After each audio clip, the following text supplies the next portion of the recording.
Lyrics మాత్రం వినిపించేలాగా ఒకనాటి విజయ సంస్థ వారి సినిమాలు ఉండేవి. అంతా హాయిగా హృద్యంగా ఒక గోదావరి పడవ ప్రయాణంలాగా ఉండేలాగా ఇచ్చాడు. అందుకని మీసాల పిల్లలో ఎలాంటి హడావుడి ఎలాంటి మ్యూజిక్ గోళ ఏమి ఉండదు, కానీ ఆ ఇచ్చినటువంటి ఆ మ్యూజిక్ ఆ పాటకి లిరిక్స్ అర్థమయ్యేలాగా వినిపించి అందరూ చాలా ఆ శ్రావ్యాన్ని అందరూ ఆస్వాదించారు. కాబట్టి అది అంత పెద్ద మిలియన్స్ని మోర్ దెన్ 100 మిలియన్స్ దాటి హిట్ ఇచ్చింది.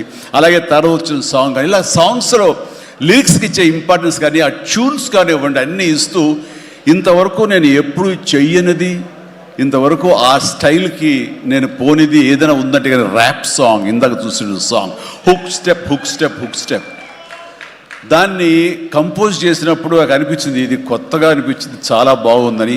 అండ్ ఇప్పుడున్నటువంటి ఈ థియేటర్ పల్స్ చూస్తుంటే ఈ సినిమా ఆ సాంగ్ మాత్రం ఐ థింక్ టోటల్గా హైలైట్ అయిపోతే రేపు థియేటర్లో అనుకుంటున్నాను. అది వెరీ గుడ్.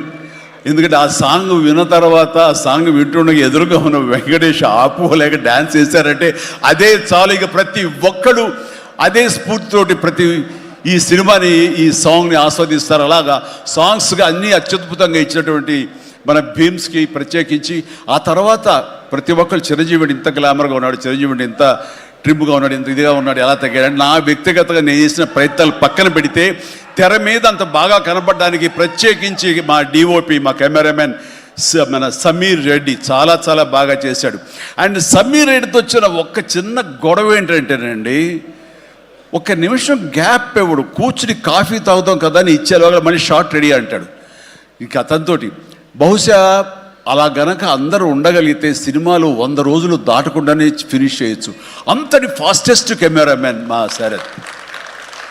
అతను ఉన్నాడు కాబట్టి ఈ సినిమా 80-85 రోజుల్లో ఫినిష్ అయ్యింది. కాబట్టి ఆ credit goes to Sameer Reddy. ఇంత ఫాస్ట్గా అయినందుకు, విత్ ఇన్ ద బడ్జెట్ అయినందుకు, ఖర్చు కూడా చాలా తక్కువ.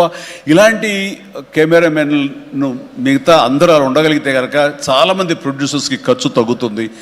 అండ్ అట్లాగే ఇక సమీర్, థ్యాంక్ యూ సమీర్. అందరూ బయట పొగుడుతుంటే కనుక నేను మనసులో నిన్ను పొగుడుకున్నాను.